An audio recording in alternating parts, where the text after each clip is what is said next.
Então, boa noite a todos. Agradeço mais uma vez a participação no nosso evento de Educação em Doenças Raras e da Imunidade. Hoje a gente vai falar um tema aí que está pulsando aqui para a gente no 9 de julho, é visão geral da doença de Castleman, uma doença linfoproliferativa rara. Hoje o nosso palestrante é o Dr. Antônio Brandão, ele é médico hematologista do Instituto do Câncer e do Hospital Beneficência Portuguesa, em São Paulo. Hoje o nosso patrocínio é pela Eusa Pharma. Queria agradecer aqui a Paula pelo apoio aí do nosso evento de educação continuada. E queria lembrar a todos, então, que a gente vai ter a lista de presença no chat. E, na sequência, eu vou apresentar um caso aqui que a gente teve no hospital para discussão. Então, Antônio, obrigado aí pela participação. Então, se quiser começar a sua aula, por favor, pode compartilhar. Milton, obrigado. Queria agradecer também ao Leonardo, coordenador do Grupo de Doenças Raras, e a Elza pelo convite. Eu vou dar início, então, à minha apresentação. Vou compartilhar minha tela aqui e a gente já começa. Vocês estão vendo minha tela? Sim, está tudo certo. Perfeito. Então, vamos lá. Então, eu vou falar um pouquinho sobre a doença de Castleman multicêntrica, uma visão geral e alguns dados internacionais. Esses são os meus conflitos de interesse para essa apresentação. Então, vou falar um pouquinho sobre epidemiologia, classificação da doença de Castleman multicêntrica, critérios diagnósticos para a doença de Castleman multicêntrica idiopática, tratamento, recomendações atuais, ênfase na terapia anti-interleucina 6, algumas experiências de vida real e direções futuras e um resuminho para gravar um pouquinho dessa apresentação. Então, começando, a epidemiologia da doença de Castleman multicêntrica, estamos numa reunião de doença rara por conta de que ela realmente é uma doença rara, estimado cerca de 1.000 casos por ano de doença de Castleman multicêntrica nos Estados Unidos, e dentre todos os casos de doença de Castleman, a forma multicêntrica corresponde a mais ou menos 20%. Predomínio de pacientes entre a quinta e a sexta década de vida, não tem predileção por gênero. Aqui são dados da França já atualizados, mostrando a distribuição das formas de doença de Castleman. Então, nós vemos que a distribuição é um pouquinho diferente dos Estados Unidos, que era 20% multicêntrica do total de doença de Castleman. Então, aqui a gente vê, por exemplo, na França, essa distribuição é até inversa, né? Mais ou menos 20%, 30% apenas unicêntrico. Também tem um viés de registro, né? Então, por vezes, a doença de Castleman unicêntrica, como não... em geral, o paciente faz uma biópsia ou uma retirada cirúrgica da lesão, ele acaba ficando livre da doença, na grande maioria dos casos, então acaba sendo menos alvo de reportes, né? Uma novidade interessante deste ano é que, pela primeira vez, a doença de Castleman multicêntrica idiopática foi inclusa na classificação de tumores da Organização Mundial da Saúde, que nós seguimos muito na hematologia, e foi incorporada sob o guarda-chuva de lesões tumor símile com predominância de células B. Então, nós vemos que na quarta edição não tínhamos nem a doença de Castleman unicêntrica, nem a doença de Castleman multicêntrica idiopática. A quarta edição foi de 2016, né, então não era tão antiga assim, e tinha apenas a doença de Castleman multicêntrica associada ao HHV8. Isso é importante até para facilitar o surgimento de um CID, por exemplo, e de padronização de levantamento de dados. Então, é um diagnóstico, além de ser uma doença rara, é um diagnóstico difícil. Aqui são dados aqui do Brasil, uma corte que levantamos de 4 instituições, ICESP, BP, Sírio e Hemomed, né? Então, nós vemos a distribuição das formas multicêntricas, sendo a maioria, 60% Castleman multicêntrico idiopático, 20% associado a HHV8 e 20% associado com a síndrome de Poems.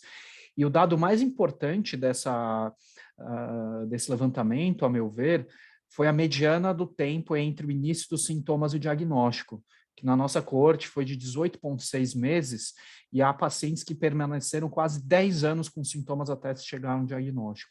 Então, é a saga do paciente com doença rara, a dificuldade para se chegar a um diagnóstico, e isso atrapalha no manejo. Às vezes o paciente chega já mais grave e com deterioração orgânica, sendo mais difícil o tratamento. Prognóstico, a forma unicêntrica, como eu comentei, o prognóstico é excelente, mais de 90%, 95% dos pacientes com sobrevida global a longo prazo, né, mais de 5, 10 anos. Na nossa corte, apenas um paciente havia evoluído a óbito não relacionado à doença de Castleman unicêntrica. E a forma multicêntrica, a gente vê uma mediana de sobrevida batendo aqui os 5 anos, né? Então não é uma doença tão inocente assim, né? Aqui, então, como eu comentei, os nossos dados ainda piores, né? Eu vou comentar um pouco mais para frente o porquê que, além do atraso diagnóstico, outros motivos que também podem levar aos nossos resultados piores de prognóstico para a doença de Castleman multicêntrica. E eu comentei essa questão da divisão, isso vem de uma classificação feita pelo Grupo Colaborativo em Doença de Castleman, liderado pelo Dr. David Feigenbaum, que publicou em 2017 o primeiro guideline de diagnóstico em doença de Castleman multicêntrica idiopática. Então, os pacientes que apresentem achados linfonodais Castleman-like, ou seja, alterações histopatológicas que sugiram a doença de Castleman, devem ser divididos entre aqueles que apresentam apenas uma área nodal acometida, daqueles que apresentem mais de uma área nodal acometida. Se for uma região isolada, a gente vai chamar de Castleman unicêntrico, mais de uma região acometida, multicêntrico. Antes de classificar dentre as formas diferentes de Castleman multicêntrica, é fundamental nós excluirmos alguns diagnósticos, como, por exemplo, infecções, doenças autoimunes e outras doenças linfoproliferativas que podem, na sua apresentação, exibirem em anatomopatológico fatores Castleman-like. Na ausência de outros diagnósticos, nós podemos dividir, então, os casos entre doença de Castleman multicêntrica associada à síndrome POEMS, doença de Castleman multicêntrica associada ao herpes vírus tipo 8 e a doença de Castleman multicêntrica idiopática, que antigamente era também subdividida em suas formas histopatológicas em variante plasmacítica, variante mista e variante hipervascular. Isso não tem mais tanta importância, uma vez que o prognóstico não muda muito, de acordo com a forma histopatológica. Existem algumas hipóteses para o surgimento dessa doença. Eram três hipóteses principais: hipótese autoimune autoinflamatória, hipótese paraneoplásica, hipótese de patógenos, mas estudos mais recentes com viroma mostraram que não há nenhum vírus que se apresenta de maneira mais recorrente em pacientes com Castleman multicêntrica idiopática do que na população geral em grupo controle. Então, essa hipótese perdeu força, ficando como principais causas a hipótese de ter uma célula tumoral produzindo citocinas que levam à tempestade de citocinas e os sintomas e alterações laboratoriais sugestivas de doenças inflamatórias, ou uma hipótese ainda não descartada de que seja uma doença autoimune autoinflamatória. Critério diagnóstico para a doença de Castleman multicêntrica idiopática, a gente vai precisar dos critérios maiores, teremos também alguns critérios menores para serem cumpridos, excluir algumas doenças e alguns achados que são chamados de critérios indicativos, são características que podem nos ajudar a pensar no diagnóstico, apesar de não serem necessárias para a conclusão diagnóstica. Então, o critério maior, nós temos dois, que são achados histopatológicos sugestivos de doença de Castleman e linfonodo aumentado em 2 ou mais áreas nodais maior ou igual a 1,5 cm no maior diâmetro. Os critérios menores a gente vai dividir em critérios clínicos e critérios laboratoriais, tá? Precisa pelo menos de um critério laboratorial para ser cumprido esse critério menor. E os critérios são VHS elevado ou alteração de proteína C reativa, sendo proteína C reativa um marcador mais importante dentre os dois, então preferência por ele. Cuidado na hora de interpretar a proteína C reativa, por conta de que laboratórios diferentes usam diferentes unidades de medida. Então, tem laboratório que solta como miligrama por litro, tem laboratório que solta miligrama por decilitro. Então, o corte é 10 miligramas por litro. Desculpa, decilitro.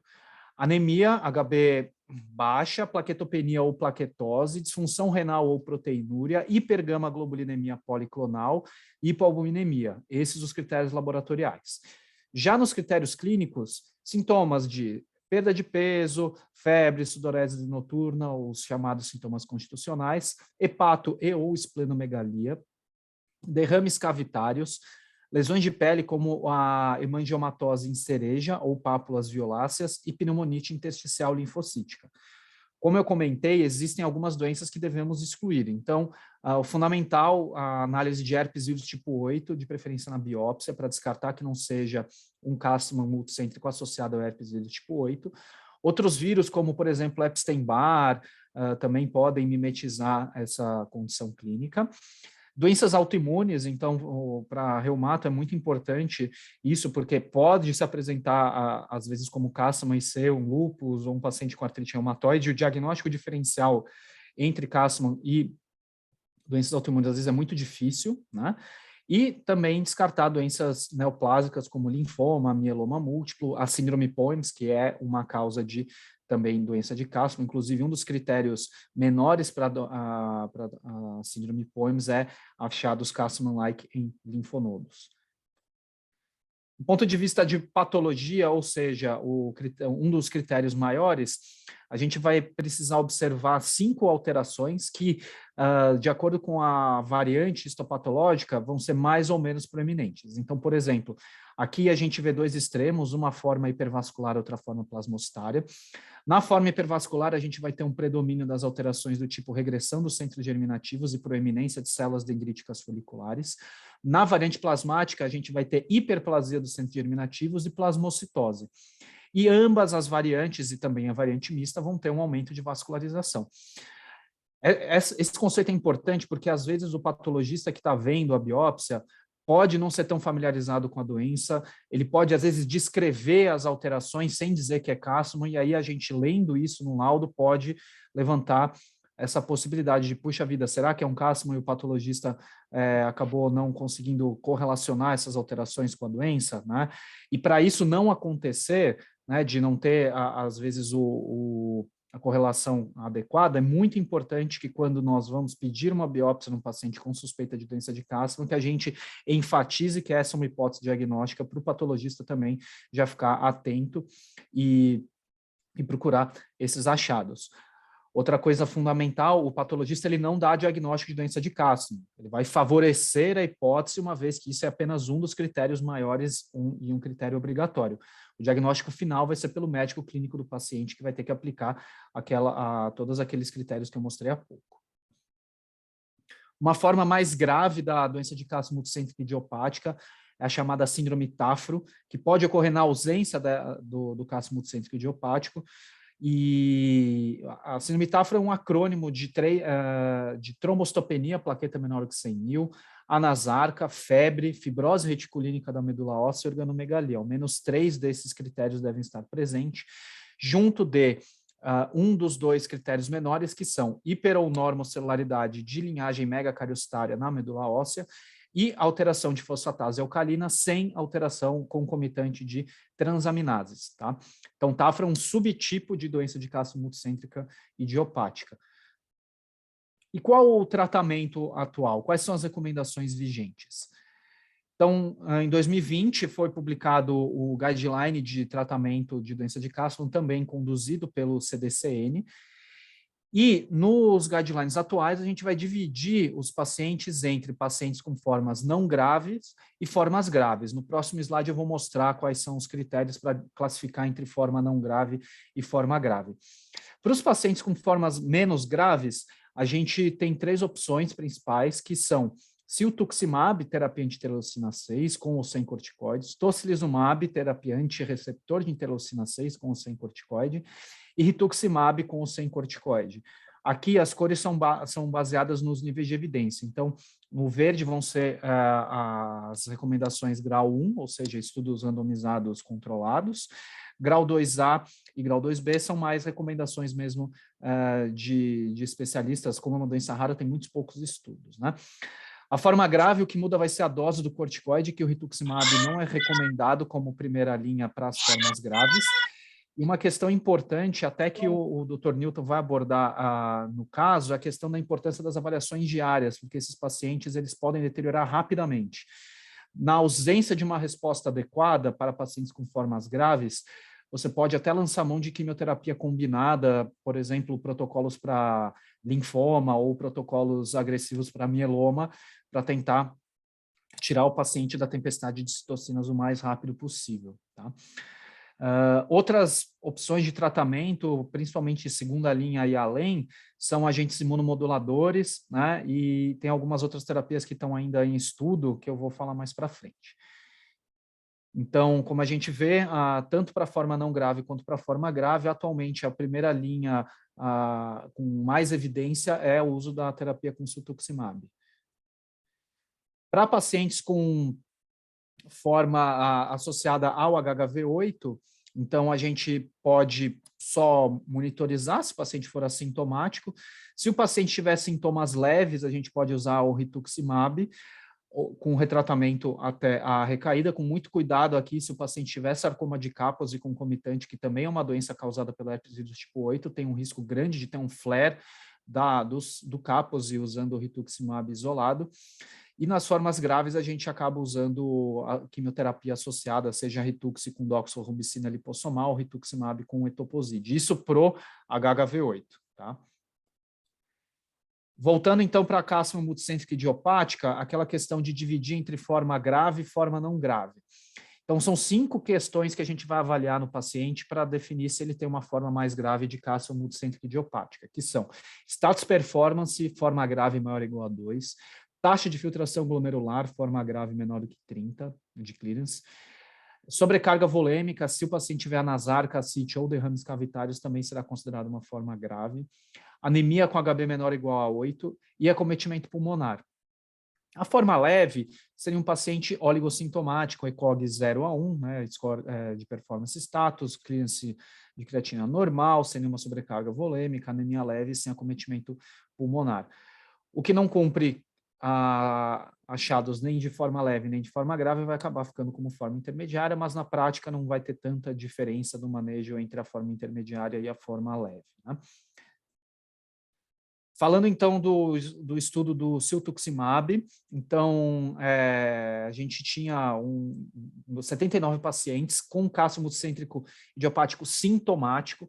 Tá? Uma questão importante é que, até pouco tempo atrás, era tido como, se o paciente não tem sintomas, não se deve tratar, mas isso era algo extrapolado dos pacientes com cássio HHV8 positivo. A gente tem visto que esses pacientes podem, às vezes, ser uma bomba relógio de repente, fazer uma tempestade de citocinas e sair de forma assintomática para forma grave, com necessidade de UTI, etc. E aí, realmente, o prognóstico piora bastante, né?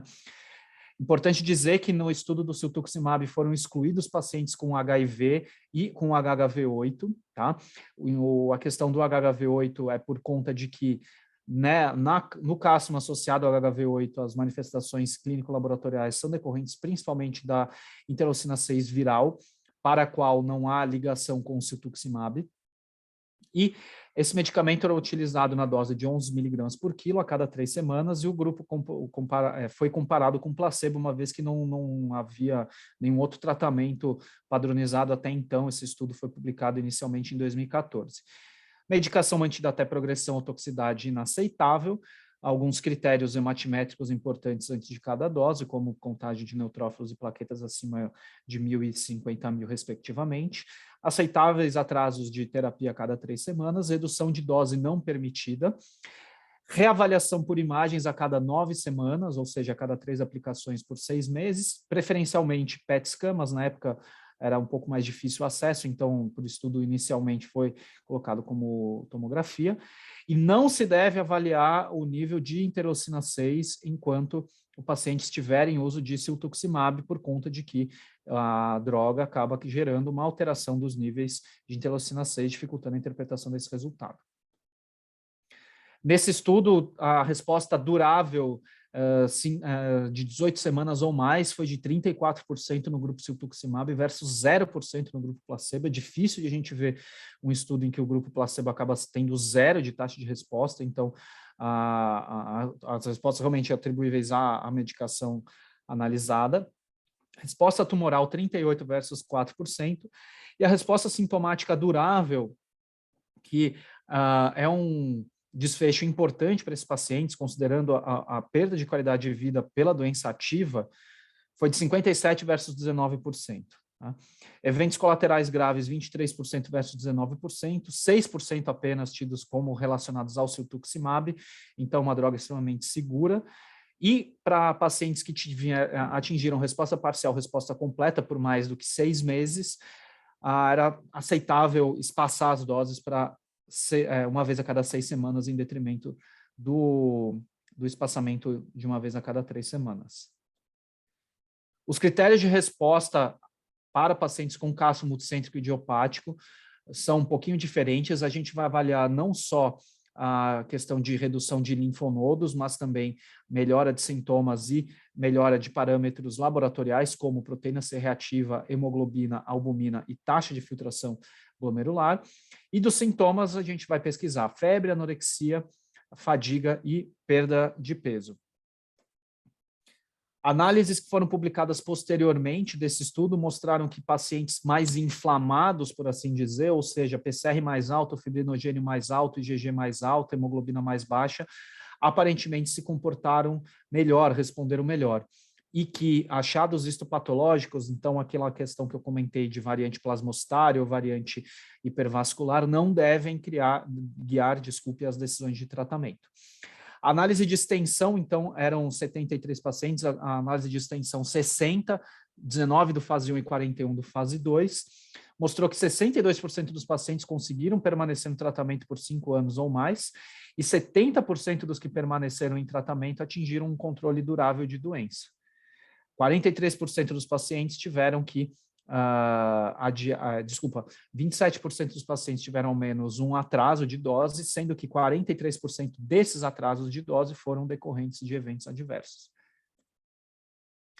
E quais são esses eventos adversos? O mais comum foi infecção do trato respiratório, né, mas de trato respiratório superior, difícil dizer se foi associado ou não à droga, né, considerando que é bastante frequente, mesmo quem não faz uso de nenhuma medicação.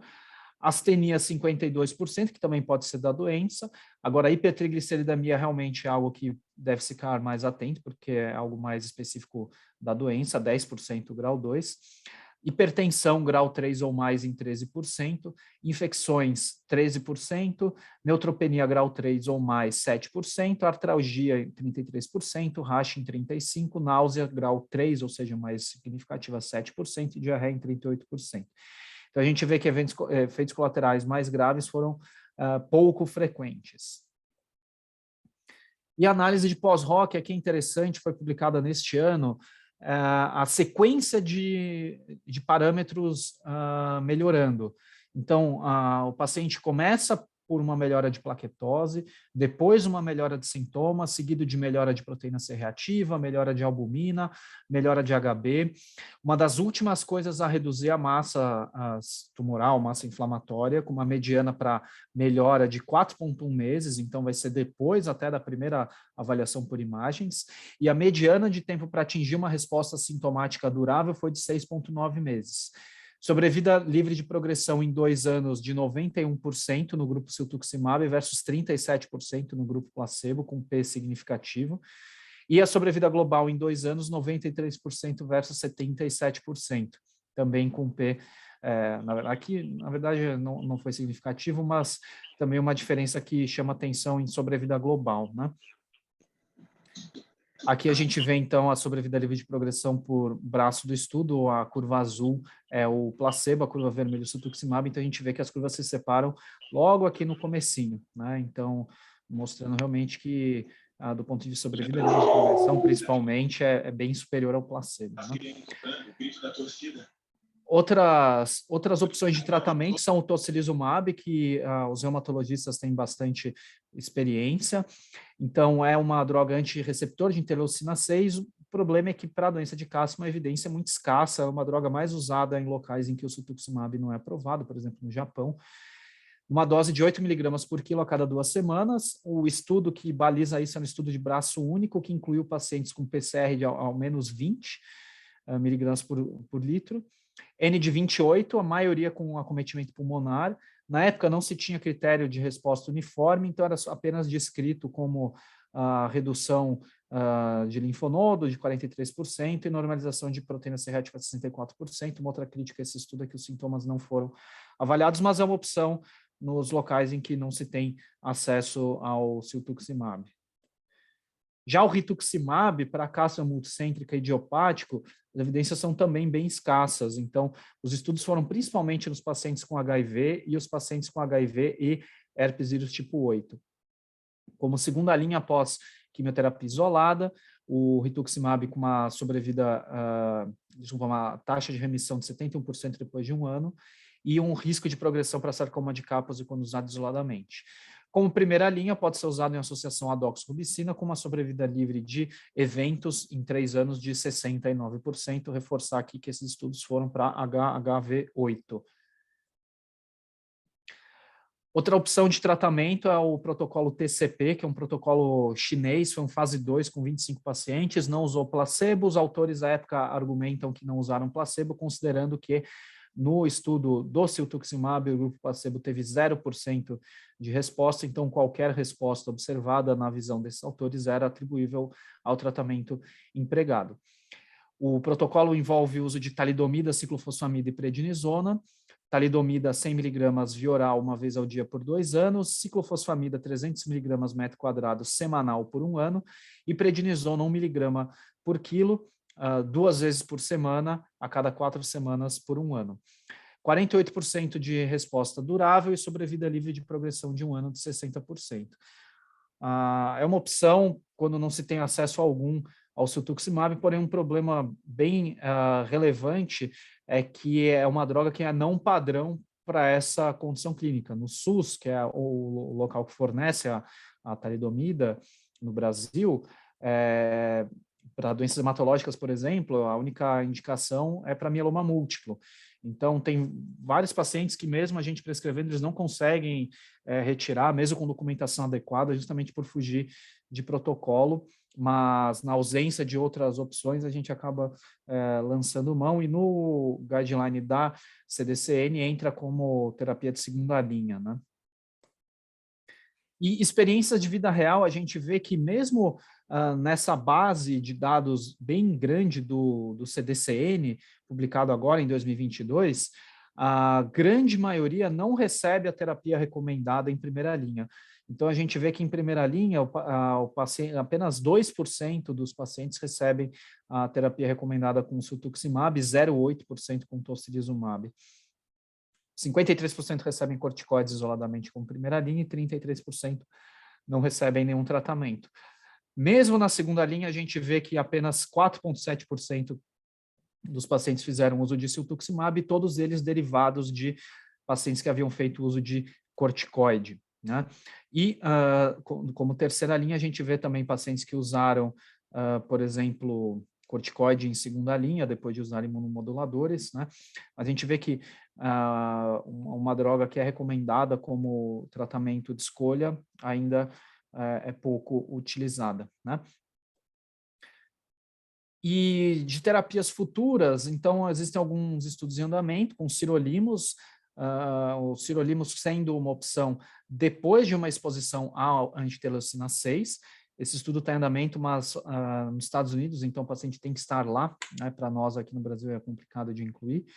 E ruxolitinib, por conta de que se mostra que a via emitória é bem importante para o desenvolvimento dos sintomas nesses pacientes, então a inibição dela, seja inibindo o JAK, seja inibindo o emitor propriamente dito, pode ser benéfico, né? Aguardamos as conclusões.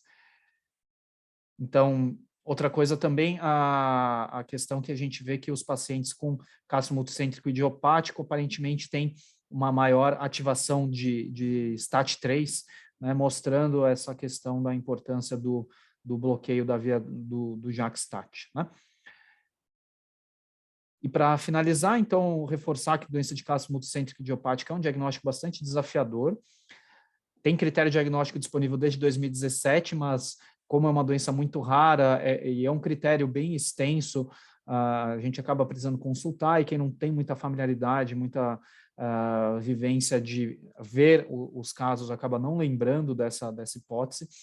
Terapia de primeira linha ideal é anti-interleucina 6 com ou sem corticoide, o siltuximab sendo a evidência mais robusta, porém seu uso ainda é incomum, até 90% dos pacientes não chegam a recebê-la. E que, no futuro, provavelmente, inibição de JAK-STAT poderá ser uma opção para os pacientes com falha de terapia anti-interleucina 6. Com isso, eu termino minha apresentação, agradeço a todos por prestigiar e fico à disposição para dúvidas se vocês tiverem em breve. Muito obrigado. Obrigado, Antônio, foi excelente. Eu vou deixar até aberto aqui enquanto eu vou montando aqui, se alguém tiver uma pergunta. Léo, se quiser falar alguma coisa, por favor. Opa, obrigado, Antônio, tudo bom? Parabéns, foi excelente, bem clara. Na experiência de vocês, né, na verdade, vocês com o tratamento de Castleman multicêntrico, o que vocês fazem como primeira linha, vocês? Depende em qual situação eu estou, se eu estou no SUS ou se eu estou no privado. No SUS, as minhas opções são muito limitadas e, por exemplo, se for uma paciente... No SUS eu tenho acesso a corticoide, ciclofosfamida e, em alguns casos, eu consigo a talidomida de acordo com, às vezes, até a questão burocrática, né? A gente não tem aprovação de rituximab para Castleman no SUS, a gente não tem aprovação de nenhum anti-interleucina 6 no SUS, então a gente acaba ficando restrito principalmente a corticoide. No privado, como o rituximab é uma indicação de bula, eu sempre que possível indico e introduzo essa medicação. Às vezes tem questionamento de plano de saúde, considerando que é uma droga que não está no rol, mas é uma doença rara, então acaba sendo um pouco mais difícil de ter a atualização do rol específica para isso, né? Mas na minha prática, a não ser que seja um paciente muito grave, eu tendo a iniciar com siltuximab com corticoides, do contrário, no privado, tenderia a começar com algum tipo de quimioterapia em paralelo, né? E deixa eu perguntar outra coisa. Vocês têm alguma experiência de diagnóstico genético? Teve alguma alteração? Vocês já fizeram alguma coisa em alguém ou não? Tem o CDCN, eles estão fazendo um banco genético. Eu acredito que esse ano na ASH eles vão mostrar alguns dados específicos, tá? Disso, mas não tem nada muito concreto. Tem para a forma unicêntrica, mostrando que provavelmente a célula de origem na forma unicêntrica é a célula dendrítica folicular. Mas para a multicêntrica ainda a gente não tem muita coisa específica de genes, mas tem o CDCN, eles estão pegando a amostra de pacientes do mundo todo e fazendo análise genética bem ampla. Tá, vocês aqui não tem nada, né? No Brasil ainda nada. Entendi, tá bom, brigadão. Parabéns, foi excelente mesmo. Obrigado pela pergunta. Então, beleza, vamos continuar. Eu vou discutir esse caso que a gente acompanhou aqui no hospital. Então, esses aqui são os meus conflitos. É uma mulher de 53 anos, natural do Rio Grande do Norte, procedente de São Paulo. E ela veio encaminhada para uma avaliação para um suposto diagnóstico de lúpus eritematoso sistêmico. Então, o histórico dela datava de vários anos, mas ela tudo culminou assim, com uma melhor avaliação na internação em dezembro de 2021 no outro serviço. Nesse momento, ela tinha nasarca, ascite, edema de membros inferiores, edema genital e edema pleural, tinha uma insuficiência renal, anemia e plaquetopenia, esplenomegalia e uma linfadenopatia generalizada. De antecedentes, ela tinha um diagnóstico de epilepsia que tinha começado quando ela tinha 42 anos e foi atribuída a um diagnóstico de neurocisticercose. Ela estava usando ácido valproico e estava considerada sob controle clínico com a medicação. Na verdade, as crises convulsivas que ela teve foram apenas no diagnóstico. Ela tinha 42 anos de idade e nunca mais houve recorrência das crises. De histórico gestacional, ela gesta 2/2, tinha um histórico de angioedema induzido por uso de anti-inflamatório não esteroidal e já vinha com uma história de plaquetopenia com pelo menos aí uns 5 anos de evolução. De história familiar, é interessante, ela tinha 6 irmãos e 4 irmãos desses tinham um sintoma semelhante, com um histórico de edema, um aumento de volume abdominal. 2 desses tinham falecido por um suposto diagnóstico de doença de Wilson. Então, a evolução clínica desses irmãos foi bastante semelhante. Um paciente que acompanha com o Leonardo lá no HC tem um diagnóstico de síndrome de ativação macrofágica recorrente, mas ele está sob controle com o uso de azatioprina, não tem essa manifestação edematosa aí como os outros irmãos. E uma irmã falecida também recentemente de neoplasia de mama. Lá em dezembro do ano passado, o eco transtorácico mostrava uma hipocinesia difusa, com uma fração de ejeção de 38%. Foi feita uma ressonância cardíaca que mostrou um tamanho preservado de câmaras, sem edema miocárdico, mas tinha um realce no pericárdio. E tinha uma fração de ventrículo esquerdo de 56%. A avaliação renal ultrassonográfica não tinha nenhuma alteração significativa, e a tomografia de abdômen pélvico mostrava esplenomegalia, um fígado de dimensões normais, tinha uma moderada quantidade de líquido acítico e uma linfadenopatia periaórtica. Os exames daquela internação mostravam elevação das provas inflamatórias, VHS de 81, PCR de 28, a insuficiência renal, a creatinina de 1,51.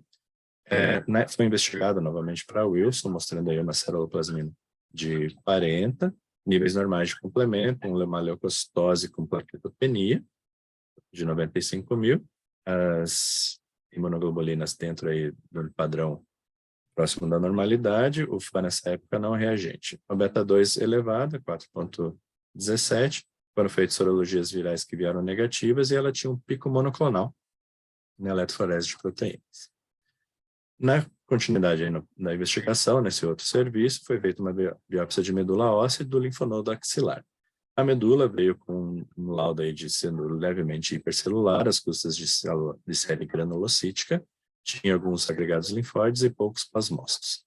Não tinha nada comentando sobre fibrose, sobre a hiperpopulação megacariocítica especificamente no laudo. E o linfonodo veio compatível com hiperplasia linfóide reativa.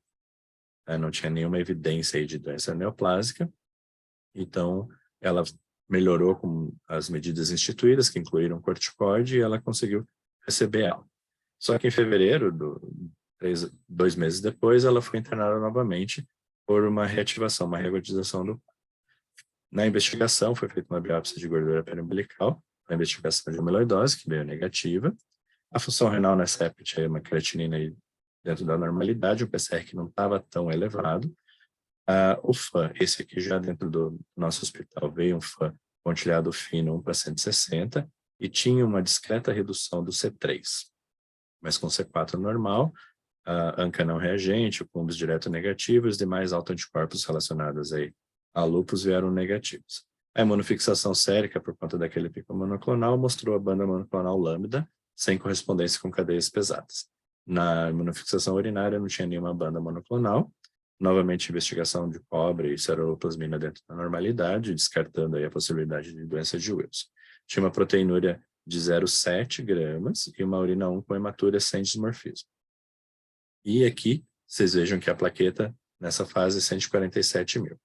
Então, tem um pouco de mudança do quadro clínico aí na evolução da paciente. Então, vocês vejam que a função renal oscila, os níveis de plaqueta oscilam, assim aqui como os níveis de complemento.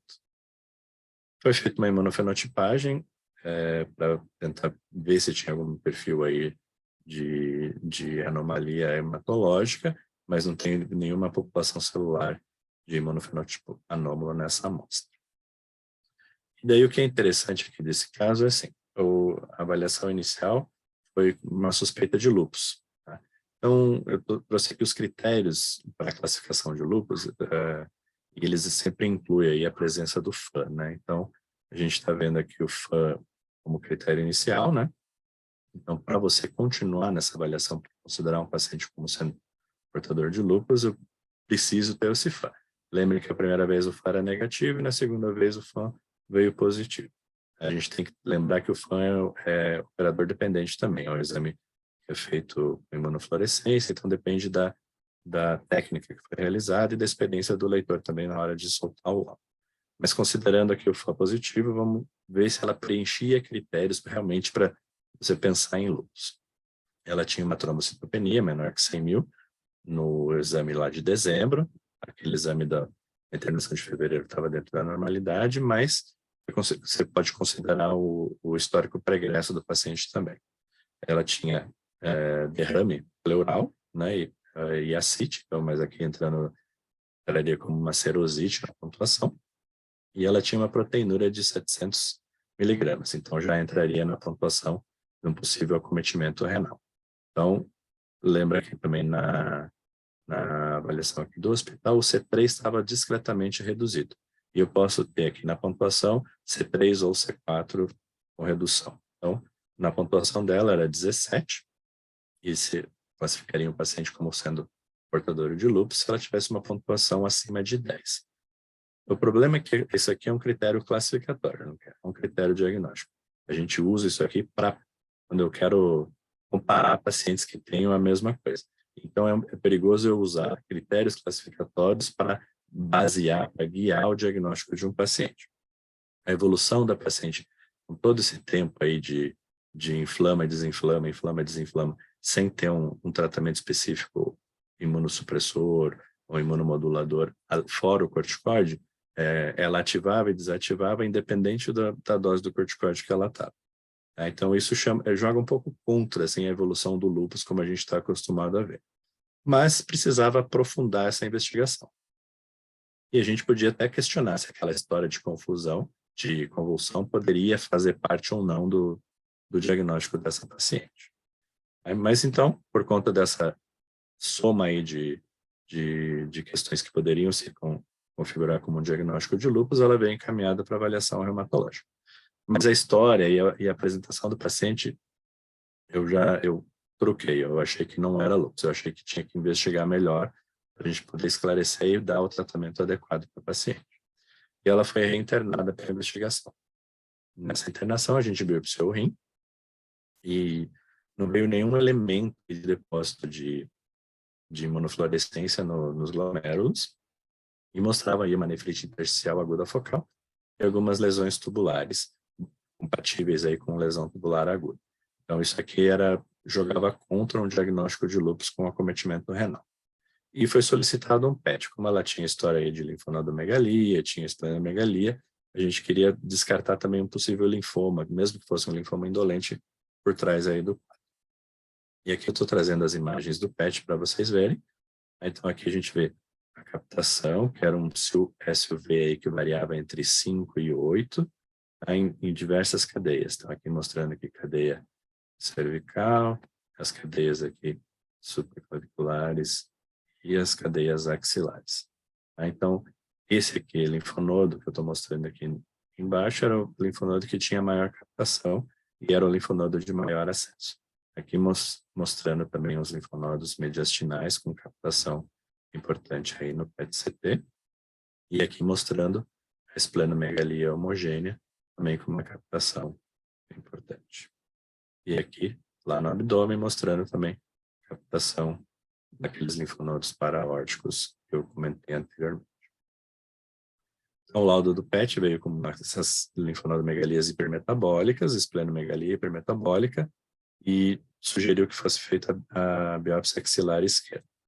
Essa biópsia foi realizada e o patologista, já com essa hipótese para avaliar a doença de Castleman, então isso é importante, como o Antônio comentou aí, a gente precisa orientar o patologista para ele pensar e considerar no diagnóstico.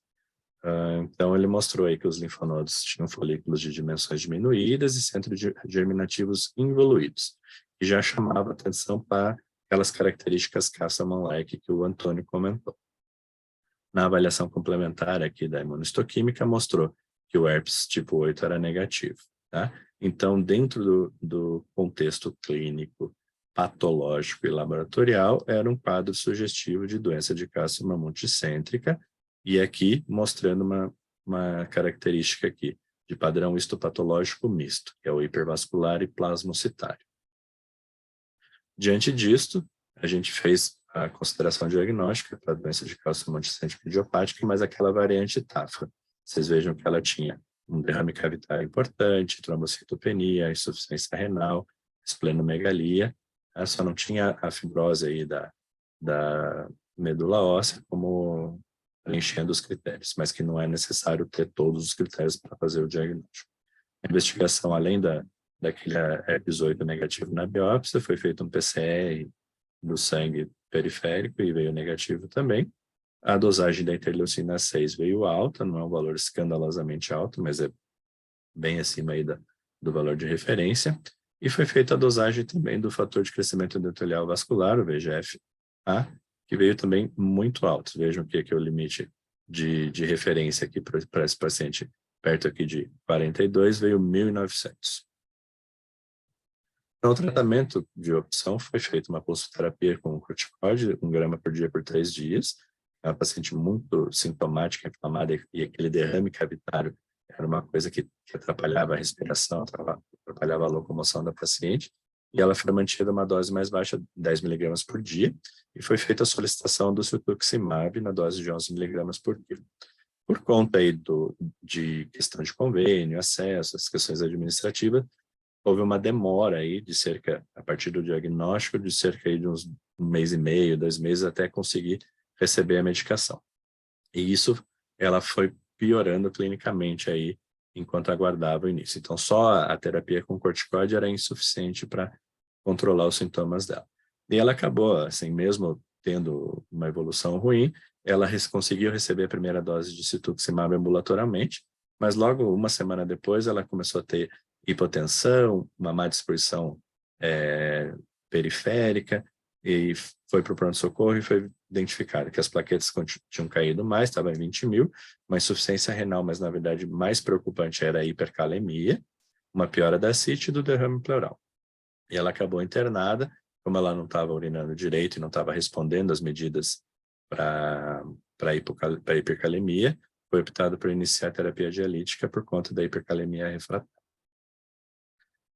Outra vez, por conta aí de acesso à medicação, questões administrativas, a gente não conseguiu manter esse uso do cetuximab que tinha sido aprovado ambulatorial em outro hospital, no nosso hospital.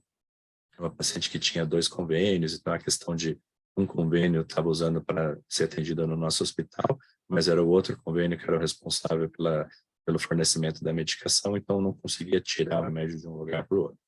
Então a gente fez novamente uma pulsoterapia aí com 1 grama por 3 dias de metilprednisolona e mantivemos 1 miligrama por quilo por dia EV.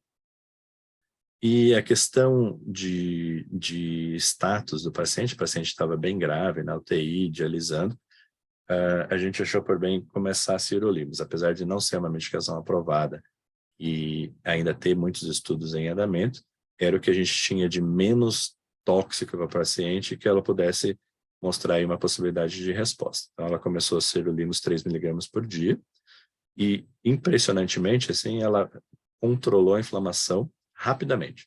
Então, assim, era uma inflamação mantendo PCR de 20, 25, reduziu para 0,5, assim, em cerca de 2 semanas. E houve também, depois de cerca de 3 semanas, a gente fez um controle tomográfico mostrando diminuição dos linfonodos. Porém, a gente não conseguia voltar a fazer ela urinar, ela estava precisando da diálise e ela mantinha o derrame cavitário, que prejudicava bastante aí a questão nutricional e questão respiratória. O que acontece? Ela estava na enfermaria, né, mantendo o tratamento do sirolimus e aguardando a resposta, porque é uma doença que a gente imagina que seja uma resposta demorada, e discutindo com a hematologia a possibilidade de adicionar terapia para ver se a gente conseguia uma melhor resposta. Daí ela apresentou uma febre e logo rapidamente assim calafrio, queda do estado geral, e evoluiu assim em poucas horas para um choque séptico. Não teve um foco definido especificamente, a gente acreditou que tenha sido o catéter central, porém ela voltou novamente para a UTI, precisou intubação e rapidamente, assim, em menos de 24 horas, droga vasoativa, doses altas e refratariedade às medidas instituídas. E acabou evoluindo a óbito. Então, mostrando que a doença de Castleman é uma doença que tem uma evolução que pode ter um desafio diagnóstico aí, que no caso dela demorou pelo menos aí uns 5 anos, mostrando fases inflamatórias e fases pouco inflamadas que o paciente tem, por exemplo, um surto-remissão, mas que ela gera uma gravidade, assim, um estado geral muito grave da paciente que pode não favorecer aí a resposta dela frente à infecção, frente a eventos assim que possam causar um distúrbio agudo aí do quadro dela. Então, esse aqui era o quadro clínico que eu trouxe para a discussão. Queria que eu deixasse aberto aqui para as questões e queria que o Antônio pudesse comentar isso aqui, que ele teria aí de comentários, por favor. Claro, obrigado, Newton. Um caso bem desafiador, né? É o caso mais difícil de diagnosticar quando o paciente realmente tem alguma outra doença, entre aspas, que explique a sua situação, né? Então, uma vez que foi rotulado como lúpus, para desrotulá-la disso aí é bem difícil e, na minha experiência, os casos mais difíceis de diagnóstico diferencial são mesmo com doenças reumatológicas. Reforçar que não basta ter autoanticorpo, né? Precisa ter autoanticorpo e critério da doença reumatológica. É bem comum a ocorrência de autoanticorpos nos pacientes com doença de Castman, mas o que o Newton comentou é bem importante, que realmente esses episódios de melhora, piora, não estava muito condizente com a evolução de lúpus, né? A questão dos linfonodos, esplenomegalia, VEGF alto, né? VEGF é um critério indicativo, ele não é um critério obrigatório, mas é um critério indicativo, né? Então, um diagnóstico difícil, que levou-se um tempo grande até chegar e é a evolução mais comum de o paciente chegar já em fases mais avançadas da doença, né? Infelizmente, essa paciente já chegou com disfunção renal, que a gente viu que é critério de gravidade, né? Não à toa. No ASH desse ano, eles vão mostrar os desfechos para pacientes com doença de Castman severa, e é curioso que o título do abstract Castman, Severe IMCD is indeed severe, né, que não é, nossa, não é um exagero, é porque é grave mesmo, né? Então a gente viu não é uma linfoproliferação benigna, né? Apesar de não ser um tumor, é algo que realmente pode ser bem grave. A tempestade de citocinas, quando em andamento, é bem deletéria para o paciente, e o desfecho pode ser fatal, como infelizmente ocorreu com essa paciente, mesmo com tratamento indicado, né? Porém, já um tratamento indicado quando a paciente já estava grave, né? Então, também é uma questão que a gente vê bastante no SUS, porque a gente não bastante, porque é uma doença rara, mas a gente vê com frequência pacientes com Castman no SUS que não conseguem acesso ao tratamento adequado, deteriorando bastante clinicamente, sendo bem difícil de manejá-los com o que a gente tem, né? O Leonardo está perguntando aqui sobre fase aguda, nesse surto, assim, como é que vocês manejam o paciente? Tendemos a fazer dose alta de corticoide com antiterleucina 6. Em alguns casos, a gente lança mão de quimioterapia direcionada para linfoma / mieloma, né?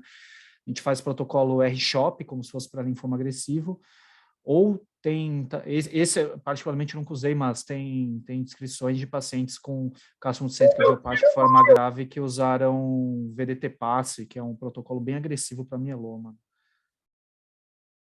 E vocês têm, os seus pacientes aí, tem algum variante Tafra, ou tem alguém com Tafra, plaquetopenia? a gente tem teve um caso que uma colega diagnosticou em outro serviço, discutiu comigo, o paciente acabou ficando bem, e tem um outro caso que a gente está tratando agora no ICESP, que também demorou muitos anos para diagnosticar, mas pelo menos ele não chegou com disfunção renal, né? Então, ele está fazendo o protocolo TCP sem talidomida, coitado, porque ele não consegue pegar mesmo com toda a documentação, porque em alguns locais é muito difícil de o funcionário entender o que a gente está solicitando, porque uma indicação não padrão de talidomida é bem complicada. A talidomida é um remédio extremamente controlado por conta de todo o risco envolvido. Então, para liberar ainda mais uma situação de indicação não padrão, às vezes é muito complicado, os pacientes às vezes demoram 2, 3 meses, precisam de 2, 3, 4 idas ao serviço de saúde para ter a medicação liberada, né? E tocilizumab, vocês têm conseguido usar? Não, tocilizumab no privado, teoricamente, a gente consegue o ciltuximab porque é indicação de bula. Então, na minha experiência, eu não tive nenhum paciente que usou tocilizumab, e no público a gente não tem nenhum nem outro, né? Não, é porque eu tive, essa mesma paciente, nessa época que a gente estava fazendo a solicitação para o convênio e tudo mais, eu fiz uma solicitação como processo administrativo pelo SUS, para ver o que eles iam dar de resposta, se eles iam negar, tudo mais.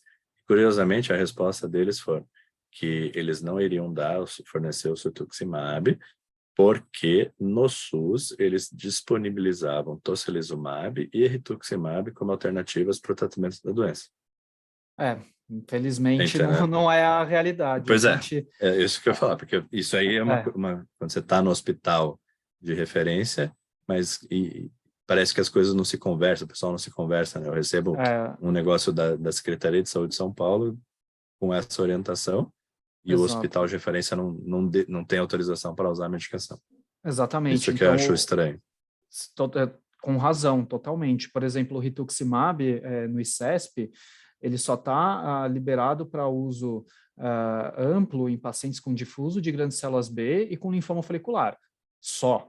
LLC, Manto, Castelman, Waldenstrom, tudo a gente depende de ter alguma sobra, alguma coisa, então é muito complicado. A gente teve acho que 1 ou 2 pacientes só nossos que conseguiram usar o rituximab, mas porque foi sobra do estoque daquele momento, né? Então a gente não consegue. E o tocilizumab a gente nem tem no ICESP, né? Então nem teria como usar. Não sei se quando tiver CAR-T em andamento, porque é tratamento para síndrome de liberação de citocinas, acredito que a indicação específica vai ser para CRS pós-CAR-T, né? Não vai ser da mesma forma que a gente tem o rituximab, mas só consegue usar em algumas situações específicas, acredito que ocorra o mesmo com o tocilizumab, né?